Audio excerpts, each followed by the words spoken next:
Good morning, you guys. So right before I started recording this, my hair tie broke. So you get to see me with my hair down today, one time only. Okay, so today, like you saw in your warm-up, is referred to the commutative property of addition. So we're going to start talking about the properties of addition that help make problem solving faster. So the key to that warm-up that you saw was that there were two fractions in that addition problem, and there were two decimals. And if I can rearrange the order, putting those two fractions together and the two decimals together, then adding those, I can make the problem so much easier, right? Instead of trying to go one at a time. So that is exactly what the commutative property does for us. It just helps make things faster. There are four properties we're going to talk about, and let me share my screen so we can get started. Okay. So the first thing we're going to talk about is that commutative property, which you already saw, and that tells us that the order of the numbers doesn't change the sum. Now remember, this is for addition only, right? If I tried to do 5 minus 8 versus 8 minus 5, I am going to get different answers. This does not work for subtraction. But if I were adding those two values together, right, I would get 13 either way, okay? So that's actually going to be one of my examples that I'm going to write up here. So we have 5 plus 8 is the same, according to the commutative property, as 8 plus 5.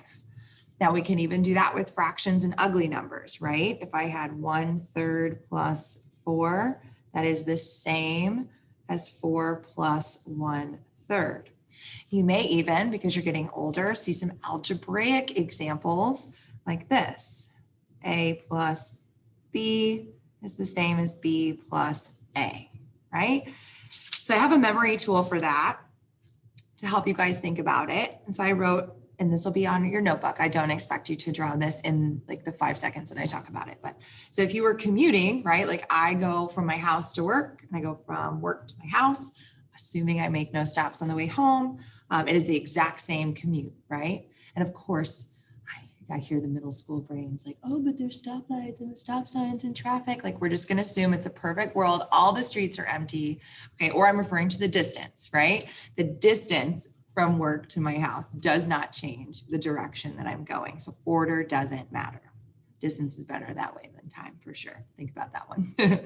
Okay, so the associative property is all about associating things together. Okay, it really does say it in its name.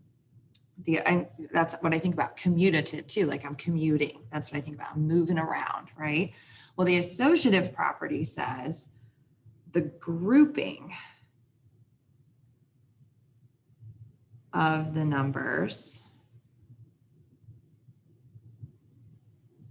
does not or doesn't change the sum, okay? For example, if I were adding 5 plus 3 plus 2, right? I have 3 numbers. Really for this property, you do need 3 numbers because it's about grouping. If in my brain, I wanted to add 5 plus 3 first, I could do that to get 8 and then add 2 to get 10, right?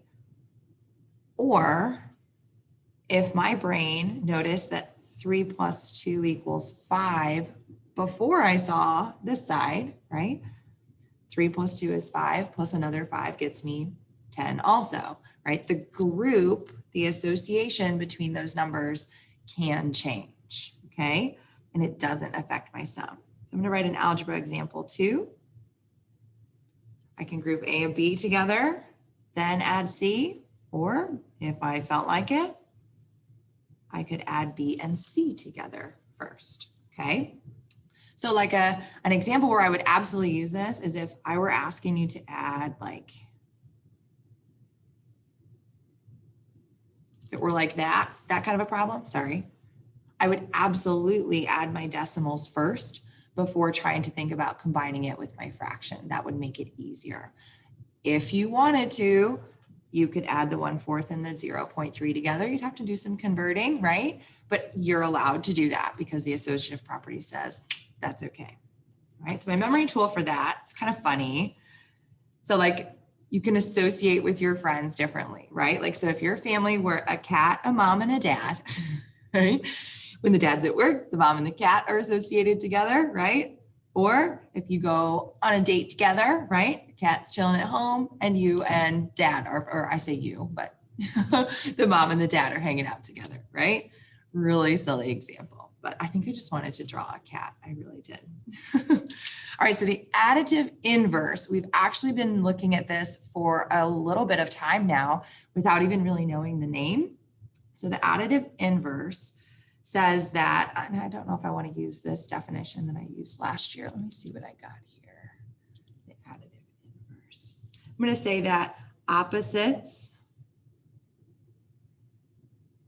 add to 0.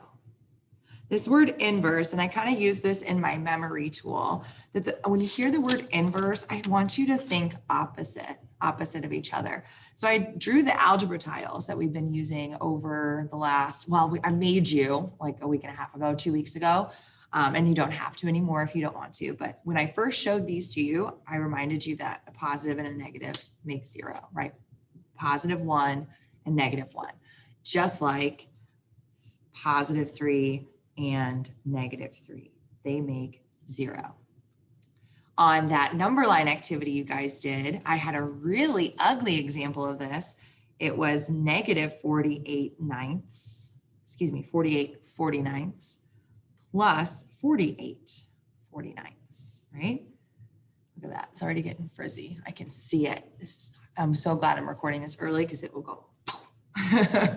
All right, so again, the ugly example, doesn't matter how ugly it is, it makes 0. In fact, you don't even need to know what that number is. If I wrote -a plus a, it still makes 0.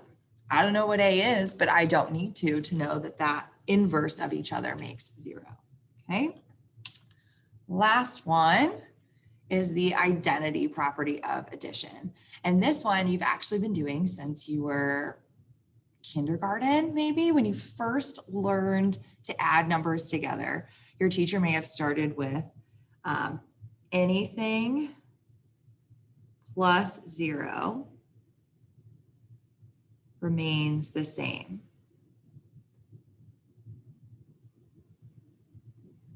Now, this is kind of my wording for that definition, but that's exactly what the property says, that anything, let's say even pi plus 0, anything plus 0 stays the same. The identity of that number, whatever that number may be, stays the same, right? You've been doing it your whole life, essentially, with math, right? So my memory tool for this one is just someone looking in the mirror, right? Like just because you're looking in the mirror, you still see yourself, right? There is no change. The only way we have no change is by adding nothing, right? So these are the properties that we're going to focus on for today.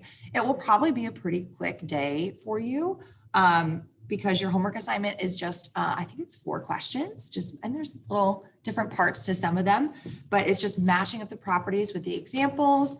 Or if I gave you half of the property, could you finish it knowing what the property means? Okay, so those are our 4 properties of addition. I'll see you guys soon.